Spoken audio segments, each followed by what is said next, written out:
Okay, നമ്മളിന്ന് ഇവിടെ ചെയ്യാൻ പോകുന്നത് ഒരു കിങ് ഫിഷ് കറിയാണ്. കിങ് ഫിഷ് എന്ന് പറഞ്ഞാൽ മലയാളത്തിൽ നമ്മുടെ ഐക്കൂറ കറി. അപ്പോൾ ഞാനിന്നിവിടെ ചെയ്യുന്നത് ഒരു ഏകദേശം 1 കിലോയോളം വരുന്ന കിങ് ഫിഷ് ഉണ്ട്, ഐക്കൂറ. പിന്നെ ഇതിന് വേണ്ട ബാക്കി ഇൻഗ്രീഡിയൻസ് ഇഞ്ചി, വെളുത്തുള്ളി ചതച്ചത്, ഇതൊക്കെ ഓരോരുത്തരുടെ ആവശ്യത്തിനനുസരിച്ച് എടുക്കാം. ഇത് കൂടിയെന്ന് വെച്ചാൽ ടേസ്റ്റ് കൂടിയുള്ളൂ. പിന്നെ കറിവേപ്പില, പിന്നെ 2 പച്ചമുളക് കീറിയത്, പിന്നെ മസാല എന്ന് പറയുന്നത് മുളക് പൊടി ഒരു 3 ടീസ്പൂൺ മുളക് പൊടി, 1/4 ടീസ്പൂൺ മഞ്ഞൾപ്പൊടി, ഒരു ടീസ്പൂൺ മല്ലിപ്പൊടി, ഒരു നുള്ള് ഉലുവാപ്പൊടി. ഇത്രയും ചേർത്ത് ഞാൻ വെള്ളത്തിൽ കലക്കി വെച്ചിട്ടുള്ളതാണിത്. പിന്നെ ഇത് കൊടംപുളി ഒരു അരമണിക്കൂർ മുമ്പേ വെള്ളത്തിൽ സോക്ക് ചെയ്ത് വെച്ചിട്ടുള്ളത്. പിന്നെ തേങ്ങയുടെ 1/4 പാൽ, പിന്നെ കുറച്ച് 2/2 പാലും ഞാൻ എടുത്തിട്ടുണ്ട്. ഇതിലാണ് നമ്മൾ മീൻ വേവിക്കുന്നത്. ഓക്കെ, അപ്പം നമുക്ക് തുടങ്ങാം.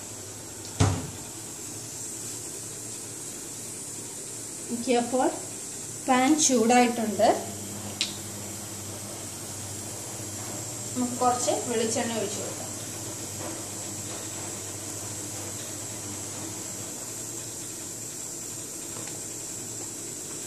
ഓക്കെ, ആവശ്യത്തിന് വെളിച്ചെണ്ണ ഒഴിച്ചു കൊടുത്തു. ഞാൻ ഇതിലൊരു പിഞ്ച് ഒരു നുള്ളു കടുക് ഇടും.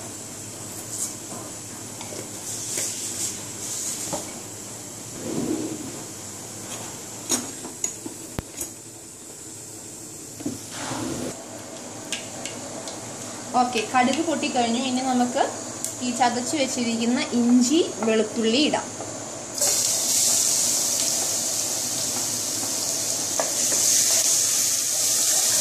ഓക്കെ, പച്ചമുളക്,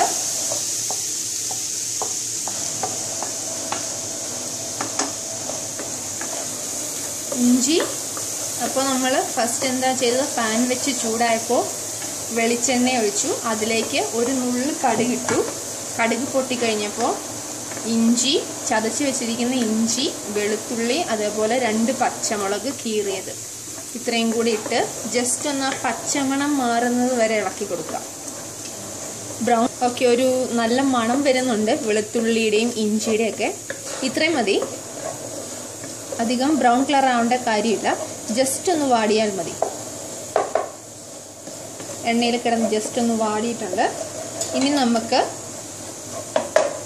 നമ്മൾ വെള്ളത്തിൽ കലക്കി വെച്ചിരിക്കുന്ന നമ്മുടെ പൊടികളെല്ലാം കൂടെ ആഡ് ചെയ്യാം. പൊടികളെന്ന് പറഞ്ഞാൽ ഞാൻ ഒരു വട്ടം കൂടി പറയാം. ഒരു എരിവിനനുസരിച്ച് ഞാനിവിടെ എടുത്തിരിക്കുന്നത് 1 കിലോ ഐക്കൂറയ്ക്ക് ഒരു 3 ടീസ്പൂൺ മുളക് പൊടി എടുത്തിട്ടുണ്ട്. മുളക് പൊടിയൊക്കെ ഓരോരുത്തരുടെ ആവശ്യത്തിന് ഇടാം. പിന്നെ 1/4 ടീസ്പൂൺ മഞ്ഞൾപ്പൊടി, 1 ടീസ്പൂൺ മല്ലിപ്പൊടി, ഒരു നുള്ള് ഉലുവാപ്പൊടി. ഇത്രയും നേരത്തെ വെള്ളത്തിൽ കലക്കി വെച്ചതാണിത്. അപ്പോൾ ഇത് നമുക്കിതിലേക്ക് ഒഴിച്ചു കൊടുക്കാം.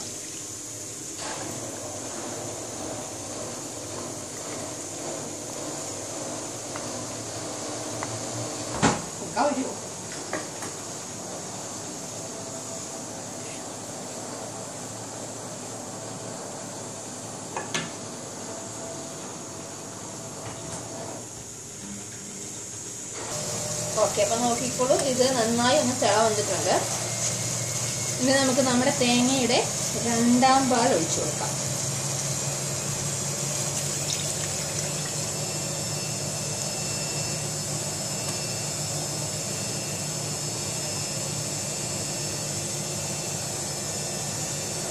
ഓക്കെ, 2/2 പാൽ ഒഴിച്ചു കൊടുത്തു. ഇനി ഇതൊന്ന് തിള വന്നു കഴിഞ്ഞാൽ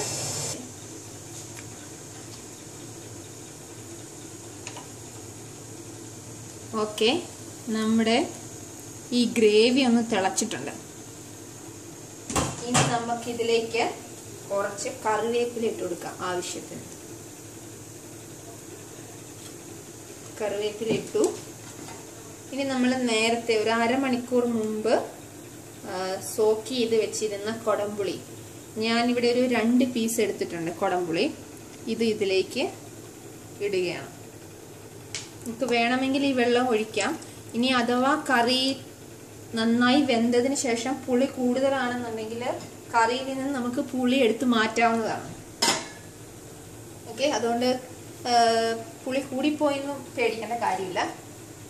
എന്തായാലും പുളി ഇറങ്ങാൻ കുറച്ച് ടൈം എടുക്കും കറിയിൽ നിന്ന്. പിന്നെ ഓക്കെ, അപ്പോൾ ഇതൊന്ന് ജസ്റ്റ് നമുക്ക് ഫ്ലെയിം കൂട്ടി വെക്കാം.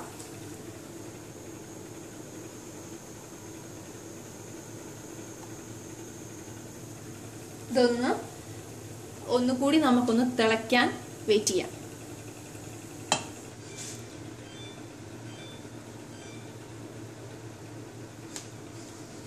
ഓക്കെ, അപ്പോൾ നമ്മുടെ ഈ ഗ്രേവി നന്നായി തിളച്ചിട്ടുണ്ട്. ഇനി നമുക്ക് മീൻ ഇതിലേക്ക് ഇട്ട് കൊടുക്കാം.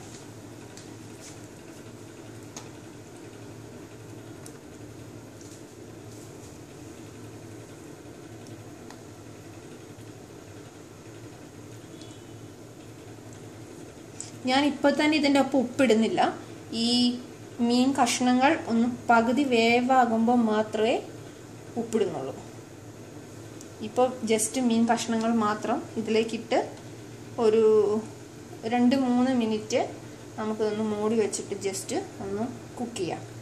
അതിനുശേഷം ഒന്ന് മീൻ കഷ്ണങ്ങൾ ചെറുതായി ഒന്ന് വെന്ത് കഴിയുമ്പോൾ, പകുതി വെന്ത് കഴിയുമ്പോൾ നമുക്ക് ഉപ്പിട്ട് കൊടുക്കാം. ഓക്കെ, ഇത് നമുക്കൊന്ന് മൂടി വെച്ച് ഒരു 2 മിനിറ്റ് ഒന്ന് കുക്ക് ചെയ്യാം.